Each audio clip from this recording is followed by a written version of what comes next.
গ্রহণ করে। আমরা ঘুমাই, তারাও ঘুমায়। আমরা সন্তান জন্ম দিই, পশু পাখিগুলো জন্ম দেয়। আমরা সংসারের প্রতিপালনের জন্য সকাল হলে আয় রোজগারের জন্য যে যার কর্মে বেরিয়ে যাই না, পশু পাখিগুলো সন্তান প্রতিপালনের জন্য সকাল হলে আহারের জন্য ছুটে যায়। তাহলে ওদের আর আমাদের পার্থক্য কি? ওরাও খায়, আমরাও খাই, ওরাও জন্ম দেয়, আমরাও দেই, কিন্তু ওদেরকে দুর্লভ বলল না, কিন্তু আমাদেরকে বলেছে দুর্লভ। নিজের মনটাকে একবার জিজ্ঞাসা করে দেখো, ওদেরকে দুর্লভ বলল না, কিন্তু আমাদেরকে বললেন দুর্লভ।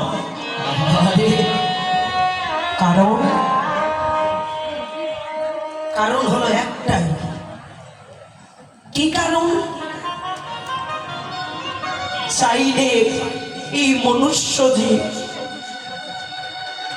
দেহটা তার সদা সর্বদা ভগবানের এবং ভক্তের চরণে লাগাতে পারে,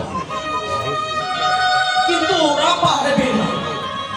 তাই ওদেরকে না বলে আমাদেরকে দুর্লভ বলল। এই দুর্লভ জনমটা পাওয়ার জন্য দেবতারা পর্যন্ত বাঞ্ছা করেছে, প্রভু একটা বার মানব জন্ম দিয়ে দেখো।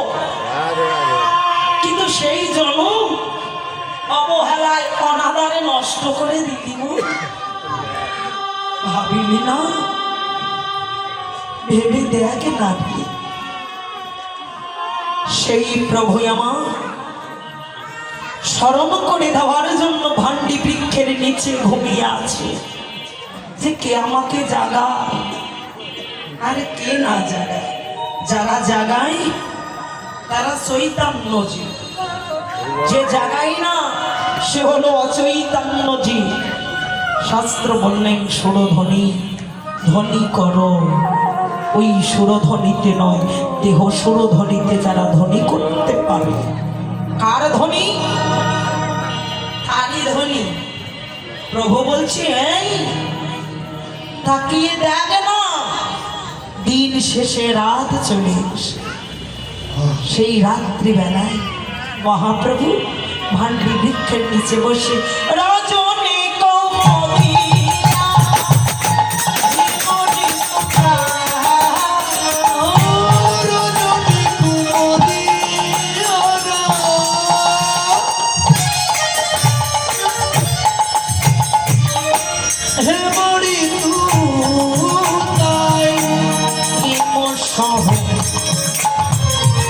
দেখো পবন বহে মৃদু মৃদু হিমশয় পবন বহে মৃদু, দেখো মৃদু মৃদু পবন বহে, দেখো দেখো মৃদু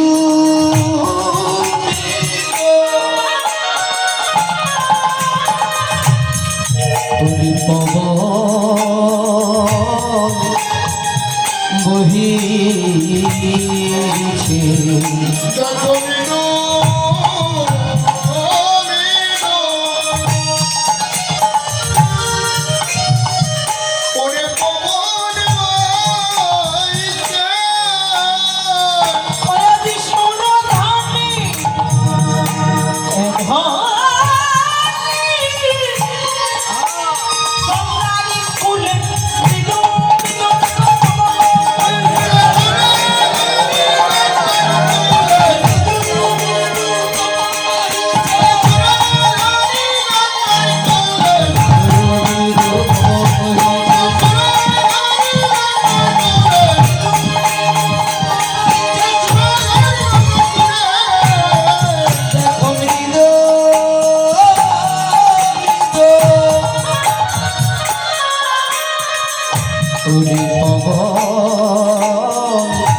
পবন বহিতেছে। তাহলে পবন শব্দের অর্থ বাতাস, তাই না? মৃদু মৃদু বাতাস বহিতেছে। কোথায়? সুরধ্বনির কিনারা। তাহলে বাতাস বহিতেছে, দেহটা যদি সুরধ্বনি হয়, এটা যদি সুরধ্বনির কিনারা হয়, তত্ত্বে বলো ওই যে ওই দেহ জগতে নয়, দেহ জগতে প্রবেশ করে দেখো, এটা যদি সুরধ্বনি হয়, কিনারে বাতাস বহিতেছে। পবন শব্দের অর্থ হলো বাতাস। তাহলে এই দেহ ঘরে বাতাস প্রবাহিত হচ্ছে, হচ্ছে না? বাতাস ছাড়া কোনো জীব আছে? কোনো মানুষ আছে? বাতাস যদি না থাকে দেহটা চলবে? দেহ চলে? চলবে না।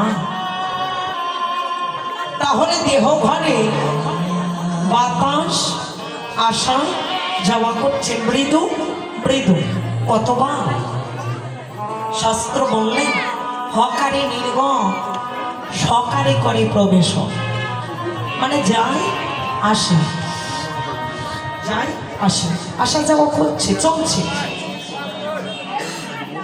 সদাকাল করিতেছে জীবের মাঝে গমনাগমন।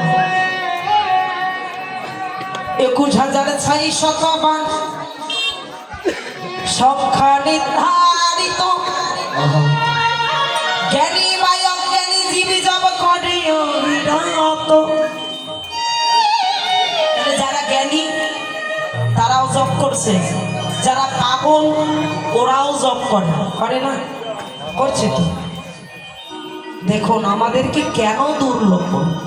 হে জি, শ্রেষ্ঠ জনম পেয়ে যদি তুমি অচৈতন্য হয়ে যাও, মানব জনম পেয়ে কোনো মূল্য নাই। ভক্তি পথে শরণ নিতে বললেন আমার চৈতন্য মহাপ্রভু।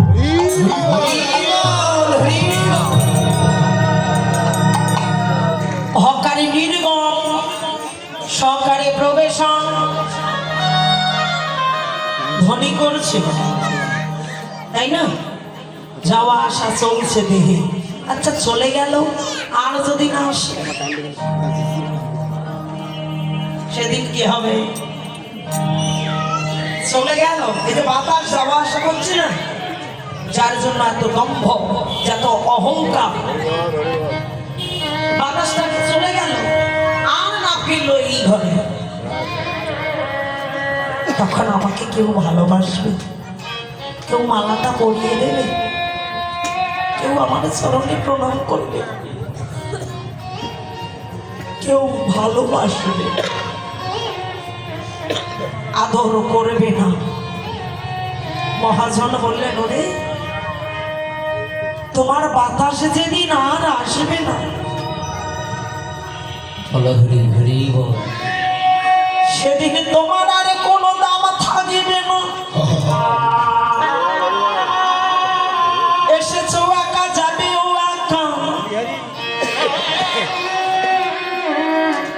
যাওয়ার সময় তুমি কারো পাবে না দেখা। কেউ কারো দেখা পাবে না। বন্ধুরে, তোকে যদি একটা মুহূর্ত না দেখি আমার ভালো লাগে, কিন্তু যেদিন তোমার ঘরের বাতাসটা বন্ধ হবে, সেদিন আর কেউ তোমায় ভালোবাসবে।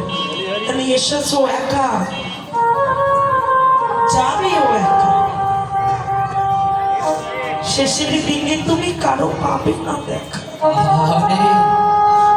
দেখা যদি পেতেই পারো, একমাত্র আমার প্রাণ গুরু হরি ছাড়া আর কারো দেখা হবে না।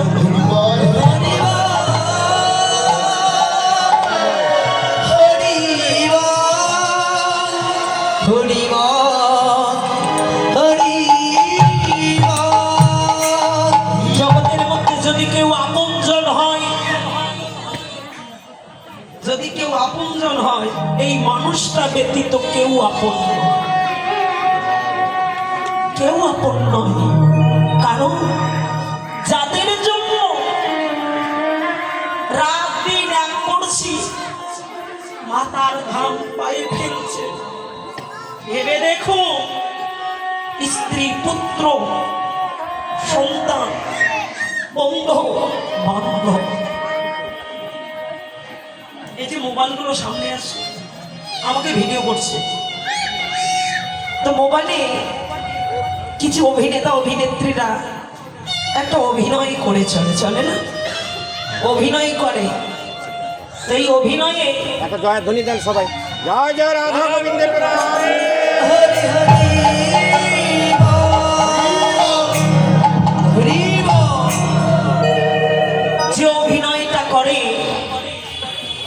স্বামী স্ত্রীর অভিনয়, পিতা কন্যার অভিনয়, অভিনয় যখন শেষ হয় তাদের সম্পর্কও শেষ হয়, হয় না বাবা? হয় না? তখন আরেকটা অভিনয়ে গিয়ে তারা নতুন সম্পর্ক করে, তো আরেক জায়গায় গিয়ে আরেকটা নতুন করে তারা সম্পর্ক করে। তাকাইয়ে দেখো, এই বিশ্ব ব্রহ্মাণ্ড চলচ্চিত্রের একটা অভিনয়ের জগৎ, সেখানে আমরা অভিনেতা আর অভিনেত্রী। কেউ স্বামীর অভিনয় করছে, তাই না? কেউ স্ত্রীর অভিনয়, কেউ পুত্রের অভিনয়, কেউ কন্যার অভিনয়। তাকিয়ে দেখুন, যেদিন সম্পর্ক অর্থাৎ অভিনয়টা শেষ, সেদিন সম্পর্কগুলো শেষ। তাহলে অভিনয়টা টিকে রাখার জন্য কতদিন না করা হচ্ছে, এবং জড়জগতের এই মানুষগুলোর জন্য তুমি এত কিছু করলে, কিন্তু যে তোমাকে পাঠিয়ে দিল এই চলচ্চিত্রে, তুমি তাকে ভুলে গেলে, তুমি তাকেই ভুলে গেলে। অর্থাৎ অভিনয় করার জন্য একজন পরিচালক লাগে, এই পরিচালকে পাঠিয়ে দিলে, অভিনয়ে যদি তুমি সেরা হয়ে যাও, সেই পরিচালককেই যদি ভুলে যাও, সে কি তোমাকে মনে রাখবে? না গো। মহাজন বললেন, বিশ্ব ব্রহ্মাণ্ডটা একটা চলচ্চিত্র, অনাদির পরমেশ্বর ভগবান আমার হলো পরিচালনার নেতৃত্ব দিচ্ছে। আমরা হলাম অভিনেতা আর অভিনেত্রী, অভিনয় করে যাচ্ছি। অভিনয় করিতে করিতে মাতার ঘাম পায়ে ফেলে রাত দিন এক করে যাদের জন্য এত করলাম, যেদিন আমার দেহ থেকে বাতাসটা চলে যাবে, ভালোবাসার মানুষগুলো আমার নাম দেবে মরা। মা বলে আর ডাকিবে না, বাবা বলে ডাকে না। ও মনে ভেবে দেখ না, যাদের জন্য এত করিলি, শেষের দিনে তোমার কেউ হলো না।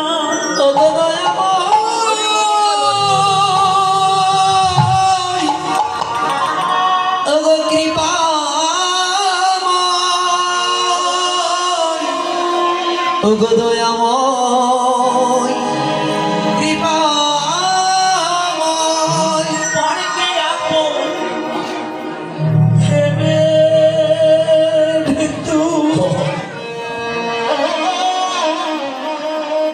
বাঁধিলি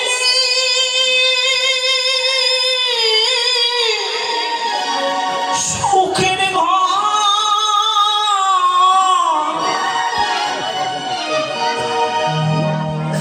দয়াল যে তোর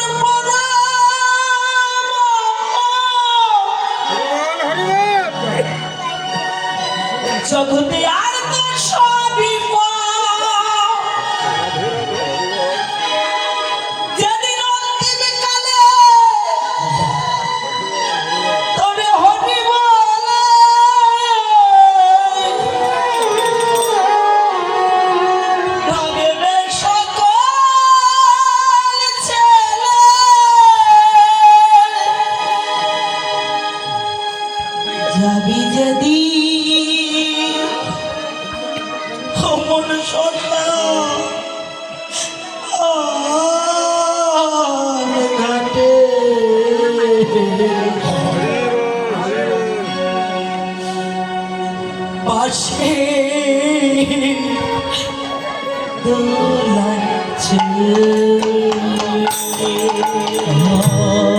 যাবি যদি শ্মশান ঘাটে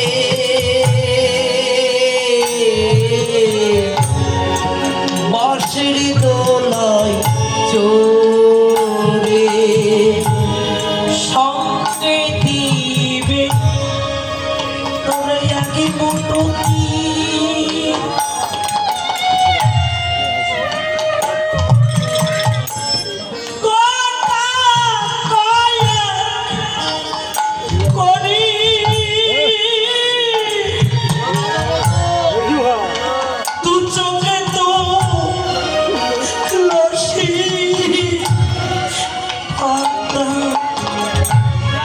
সঙ্গে মাটির হাড়ি সঙ্গে আগে মুঠো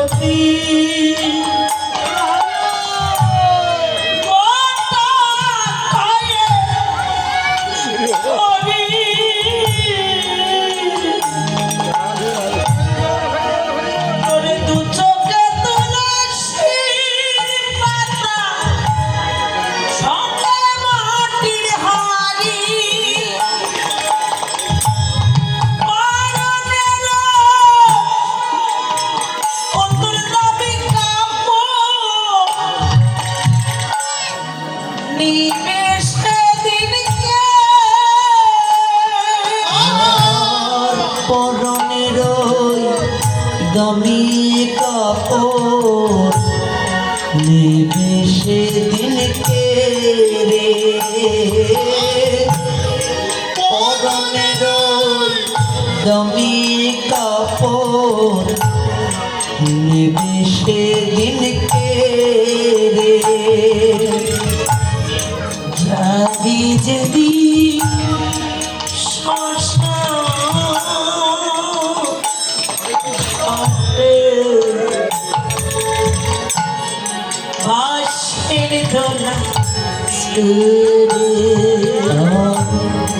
যাবি যেদিন শ্মশান ঘাটে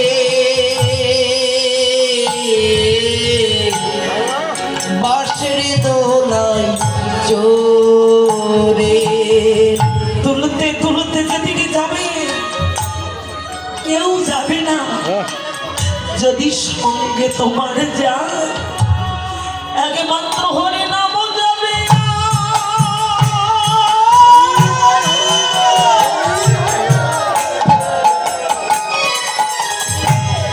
প্রাণ যাবে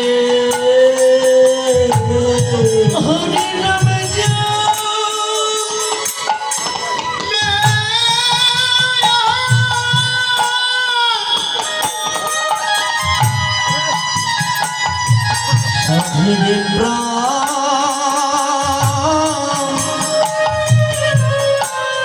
হরে প্রাণ যাবে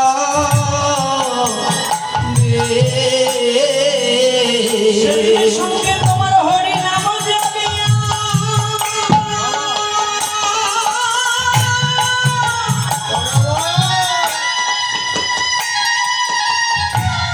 তোমার প্রাণ যাবে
প্রাণ